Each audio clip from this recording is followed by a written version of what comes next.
Bonjour à tous et bienvenue à Sonnières en Saône-et-Loire, à Sonnières et à Cheval-sur-Sermesse pour parler de fouilles subaquatiques dans la rivière Doubs. Alors on est un peu désolé, on est dans le local, mais on s'est fait surprendre par l'orage. Nous parlons bien de fouilles dans une rivière en compagnie d'archéologues avec Annie Dumont. Bonjour Annie. Bonjour. Vous êtes la chef, entre guillemets, de ces recherches, ces fouilles qui ont lieu ici, dans la rivière, pendant plus d'un mois. Expliquez-nous ce que vous êtes en train de chercher à 3 mètres de profondeur. Alors c'est un programme de recherche qui a pour but d'inventorier le patrimoine immergé. Donc un patrimoine invisible pour le plus grand nombre malheureusement, mais qu'on essaye de rechercher, d'étudier et de dater. Dans cette rivière qui a connu une occupation au moins depuis l'époque romaine et sans doute même antérieure à l'époque romaine. Mais en tout cas, les vestiges qu'on trouve vont depuis l'époque romaine jusqu'au 19e siècle. La particularité, ce que vous cherchez sur le site ici cette année, c'est un moulin flottant, un moulin sur bateau. On en a une maquette devant nous. C'est pas tout à fait la même représentation, mais ça aurait pu ressembler à ça. Oui, ça donne une idée concrète de ce que nous avons découvert et que nous commençons juste à fouiller cette année. C'est un moulin flottant qui repose sur 2 bateaux, une grande embarcation sur laquelle se trouvait le mécanisme du moulin et l'habitation dans laquelle passait une partie de l'année le meunier et peut-être sa famille, et un autre bateau de plus petite dimension qui servait de flotteur. Et entre ces 2 coques se trouvait la roue qui était actionnée par la force motrice de l'eau et de la rivière. Ce sont des moulins qui étaient très adaptés à une rivière comme le Doubs, qui est une rivière un peu capricieuse, qui change très vite de niveau. Et donc simplement en réglant les amarres du bateau, la roue pouvait quand même tout le temps fonctionner malgré les crues ou les très basses eaux.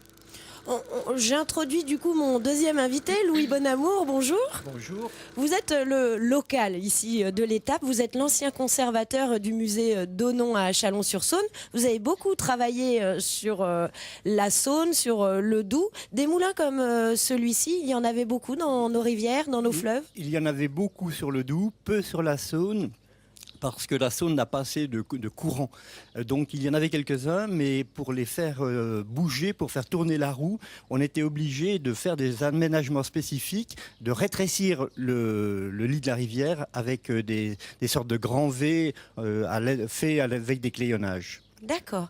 Annie, expliquez-nous la particularité des fouilles subaquatiques. C'est qu'on est sous l'eau. Ici, c'est pas très profond, 2-3 mètres de profondeur, mais c'est quand même très technique. Voilà, les vestiges sont dans 3 mètres d'eau, dans une partie de la rivière qui n'a pas été détruite par les dragages. La particularité, c'est qu'on adapte les techniques de l'archéologie terrestre sous l'eau, mais on se sert des mêmes outils. En plus, nous avons tout le matériel de plongée à avoir, de plongée autonome. Donc on est limité par rapport à des fouilles terrestres dans le temps d'intervention par la quantité d'air qu'on peut emporter avec nous. Alors il y a un autre problème, c'est la faible visibilité, puisque l'eau de la rivière n'est pas très claire. Et c'est aussi parfois le courant. Donc cette année ça va, il n'y a pas trop de courant puisqu'il n'a pas beaucoup plu au printemps. L'an dernier nous n'avons pas pu travailler sur ce secteur du Doubs parce que le niveau était vraiment trop élevé. La particularité également, c'est qu'on remonte pas forcément tout. Là, le moulin fait quand même une certaine taille. Vous n'allez pas remonter l'épave. Non, les 2 bateaux font 11 mètres de long, 11 à 12 mètres. C'est du bois, c'est du chêne. Il est parfaitement conservé. Ça fait à peu près 400 ans qu'il est sous l'eau, puisque ce moulin date de la fin du XVIe siècle. On le sait parce qu'on a pu faire des datations carbone 14 sur les bois et parce qu'on a remonté un certain nombre d'objets dont on connaît l'évolution et on sait qu'ils datent de cette période-là. En revanche, on ne remontera pas les bateaux parce qu'il faudrait traiter ce bois et pour le moment, nous n'avons pas les moyens de le faire. Le petit mobilier, les rouages de ce moulin vont vous permettre d'avoir des informations sur l'époque. Alors on espère trouver des éléments du mécanisme, mais ça ne sera pas cette année, ça sera la prochaine campagne de fouilles. On a prévu de faire 3 campagnes successives, là on en est à la première.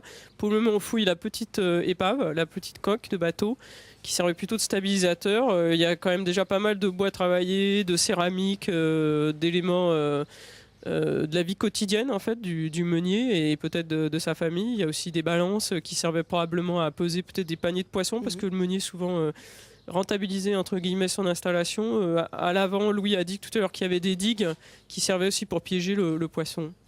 Louis, je me tourne vers vous. La Saône, vous la connaissez par cœur, un peu moins le Doubs, mais vous avez ramené une quantité impressionnante d'objets qui sont stockés au musée de Chalon-sur-Saône.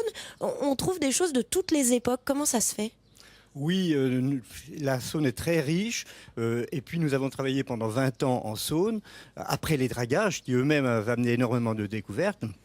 Et nous nous sommes aperçus que très souvent, ce n'est pas le cas chaque fois, ce n'est pas le cas du moulin, puisque le moulin sur lequel travaille Annie a coulé, il est encore amarré, donc il a coulé en état de fonctionner, ce qui explique la quantité de vestiges qu'il y a. Mais normalement, ce sont surtout des trouvailles qui sont faites sur des passages à gué et des objets extrêmement précieux, extrêmement rares souvent aussi, et qui ont été déposés à titre d'offrande, à toutes les époques, depuis pratiquement l'époque néolithique, la fin de l'époque néolithique, l'âge du bronze, l'époque gauloise, l'époque romaine et jusqu'au haut Moyen-Âge, disons. Et l'idée de ces objets, c'était de se protéger de la rivière, du fleuve ? C'est difficile à dire. Disons qu'on trouve des offrandes du même type sur des sites, des sanctuaires terrestres, mais la finalité, enfin les motivations profondes des gens qui ont déposé ces objets, on ne les connaît pas. Non. Très très rapidement, les objets sont très bien conservés grâce à l'eau, Annie. Oui, l'eau douce conserve parfaitement les matières organiques. Donc nous avons du bois, nous avons tout le système qui permettait d'étanchéifier le bateau. Ça s'appelle du calfatage et c'est fait à partir de mousse végétale qui, malgré 400 ans passés sous l'eau, a pu être déterminée par une spécialiste des mousses. On a aussi du cuir qu'on a trouvé il y a 2 ans.